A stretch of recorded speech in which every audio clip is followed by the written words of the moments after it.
Assalamualaikum warahmatullahi wabarakatuh, teman-teman semua. Senangnya bisa ketemu lagi.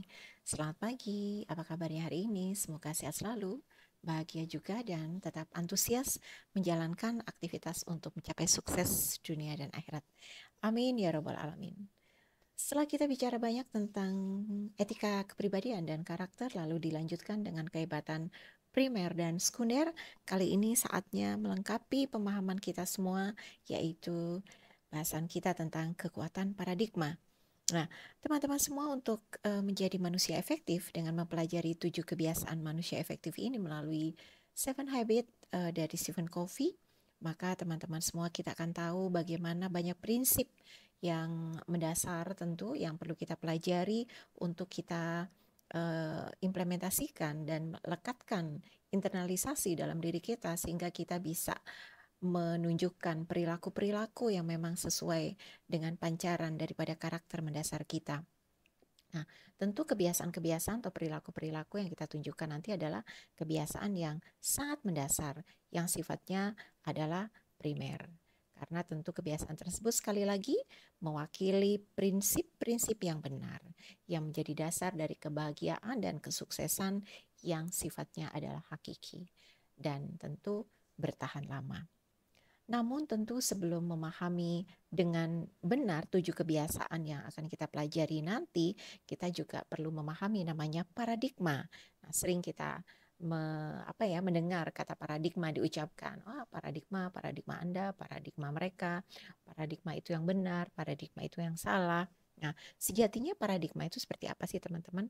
Ya, awalnya sih ini berasal dari bahasa Yunani ya, merupakan istilah ilmiah, tapi kayaknya sekarang lebih banyak digunakan untuk memaknainya atau memaknai paradigma ini sebagai model, teori, persepsi, asumsi, atau kerangka acuan.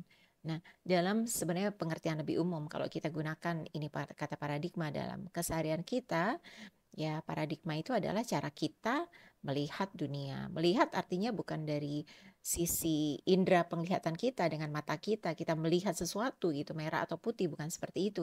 Tetapi bagaimana kita melihatnya dari sisi rasanya, pemahaman kita, maknanya yang ada di dalam sebuah objek yang kita lihat, atau bagaimana kita menafsirkannya. Seperti itu teman-teman semuanya. Nah, ini untuk lebih jelas Stephen Covey mengajak kita menggunakan sebuah analogi bahwa paradigma itu adalah peta, ya. Peta itu kita tahu ya bahwa itu bukan sebuah wilayah, tetapi peta itu adalah penjelasan terhadap beberapa aspek tertentu tentang wilayah. Contoh, kita mau pergi ke Kota Tegal ya dari Jakarta. Nah, bagaimana kita tahu kemana ini arah Kota Tegal ya? Kita perlu peta. Begitu teman-teman. Jadi paradigma itu adalah teori, sekali lagi penjelasan atau model untuk sesuatu ya, yang akan menuntun kita kemana sebenarnya yang menjadi tujuan kita. Nah, kalau seandainya paradigma ini peta, teman-teman semuanya, kita mau ke Kota Tegal, terus diberikan petanya adalah peta Surabaya, bagaimana kita mau sampai? Ya, ketika sudah sampai Surabaya, maka kita akan tahu bahwa loh, ini bukan Tegal. Saya ternyata menuju Surabaya. Nah, akhirnya apa? Kita mencari peta baru. Dan kadang-kadang ya, di tujuan awal kita sampai, kita sudah terlalu lelah ya, terlalu letih, dan kita pada akhirnya sudah putus asa, tidak bersemangat, pasrah gitu ya, yang menimbulkan penderitaan. Maka teman-teman, kalau dengan analogi seperti itu kita bisa bayangkan betapa pentingnya namanya peta ya. Tentu peta yang dimaksud di sini tentang paradigma adalah bukan peta yang sebenarnya, peta yang biasa kita lihat gitu ya di Google atau di mana kita Google Map, yang seandainya kita mau menuju suatu tempat lalu kita gunakan peta, tidak seperti itu. Tetapi peta di sini adalah peta untuk menunjukkan kemana arah sebenarnya yang perlu kita ambil untuk kita bisa mencapai tujuan kita. Kira-kira seperti itu. Nah, peta di sini dibagi menjadi dua. Yang pertama adalah peta apa adanya atau kenyataannya ya. Dan yang kedua adalah peta yang seharusnya kita miliki, atau yang lebih mengarah peta yang isinya adalah nilai-nilai begitu. Nah, peta yang pertama apa adanya atau yang kenyataannya adalah mungkin saja adalah peta kita saat ini. Kita punya peta, tapi sebenarnya ya kita mendapatkan peta begitu saja tanpa kita kaji lebih dalam lagi. Apakah peta kehidupan kita saat ini itu adalah sesuatu yang sudah benar, peta menuju yang sebenarnya kita inginkan? Contoh, kita ingin menuju sukses akhirat begitu, kita mau bertemu Tuhan di surga nanti. Nah, bagaimana sekarang? Apakah peta yang kita miliki sudah tepat? Sehingga memunculkan kebiasaan-kebiasaan atau perilaku-perilaku yang tepat gitu. Jangan-jangan saat kita berada di ujung hari kita tahu bahwa loh selama ini saya kemana aja, sudah membuang waktu begitu banyak, dan saya yakin saya belum sampai di tujuan yang saya harapkan, padahal sebenarnya sudah di ujung hari dari kehidupan kita. Nah itu cukup perlu menjadi pemikiran, pertimbangan dari teman-teman semuanya, walau Anda semua masih muda, tetapi perlu kita memiliki peta yang tepat dalam kehidupan ini. Maka di sini direkomendasikan kita punya peta yang namanya peta seharusnya atau nilai-nilai. Nah, kalau kita bicara nilai-nilai, tentu sudah banyak ya yang kita ketahui. Kalau Anda di perusahaan, tentu ditempel di dinding yang besar di perusahaan Anda ada nilai-nilai. Contoh nilai-nilai respect, inovatif, ya, integritas, nilai-nilai kerjasama atau gotong royong, nilai-nilai kepedulian, banyak sekali, dan itu adalah nilai-nilai. Apa sih sebenarnya nilai-nilai? Nilai-nilai itu adalah hal-hal berharga yang ya tentu berharga bagi diri kita, bagi perusahaan kita. Seandainya itu adalah nilai-nilai dari perusahaan, ya tentu sesuatu yang berharga yang perlu kita ikuti. Kalau nggak berharga, ngapain kita ikuti, begitu kan? Kalau ternyata respect adalah sesuatu yang menurut kita adalah sebuah nilai yang sangat bagus, yang menjadi nilai diri kita, maka tentu kita akan menunjukkan perilaku-perilaku menghargai orang lain, ya. Mereka sedang bicara, kita hargai. Mereka yang mungkin jabatan yang lebih rendah dari kita hargai. Mereka yang tidak seberuntung kita, ya tentu kita hargai. Ya siapapun kita hargai, karena apa? Kita menjunjung nilai respect di dalam diri kita, ya, dalam batin kita yang paling dalam, ya, sehingga perilaku kita mewujudkan nilai itu ke dalam kebiasaan-kebiasaan kita.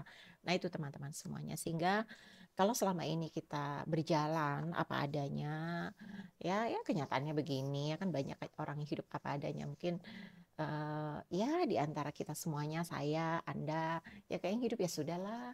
Kan kadang-kadang ada sebuah tagline dalam hidupnya orang, ya ikuti saja seperti air mengalir. Ya itu bisa benar, tapi kayaknya enggak juga gitu. Kenapa? Ya karena kalau ngikut aja air mengalir kemana teman-teman? Ya memang kembali kepada titiknya.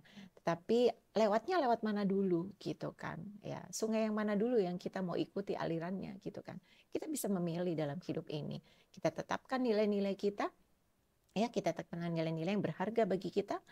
Lalu kita ikuti itu, ya kita ikuti itu sebagai peta. Nah kita yakin bahwa dengan peta yang tepat, peta yang sesuai dengan nilai-nilai, dengan prinsip, maka kita akan sampai di tujuan secara efektif dan efisien. Tentu efektif adalah kita tidak berputar-putar seperti tadi saya sampaikan. Mau Tegal ternyata lewat mana dulu gitu ya, Surabaya misalnya, kita ke Gresik misalnya, kita bahkan ke Banyuwangi, ternyata sudah melewati Tegal begitu, karena kita tidak paham gitu, karena petanya salah.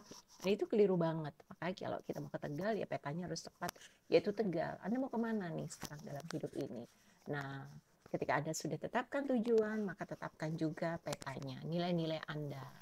Bagaimana kita bisa mencapai sesuatu, tentu ada tuntunan dari nilai-nilai yang perlu kita agungkan, kita perlu ikuti, kita perlu internalisasi dalam kehidupan kita ini, agar itu menjadi karakter-karakter yang ada di dalam diri kita, yang tidak tergoyahkan walaupun badai seperti apapun. Ya kalau udah mau ke Tegal, ya tentu petanya Tegal, nilai-nilainya ditanamkan cukup kuat, walau nanti ada oleng-oleng di jalan misalnya, ada kerikil-kerikil, ada juga hambatan-hambatan, ya tetap saja tujuan kita ke Tegal. Masa seandainya tujuan kita ke Tegal karena ada gangguan di jalan, ya sudahlah saya mau ke Surabaya aja. Masa seperti itu? Kan tidak juga ya teman-teman semuanya.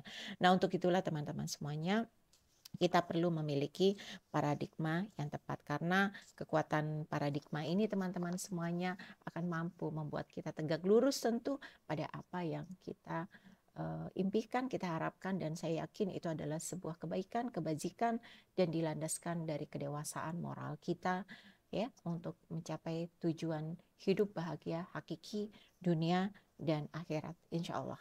Oke teman-teman semua, selamat belajar. Terima kasih atas kesempatannya buat saya, sehingga teman-teman bersedia menyimak hingga saat ini.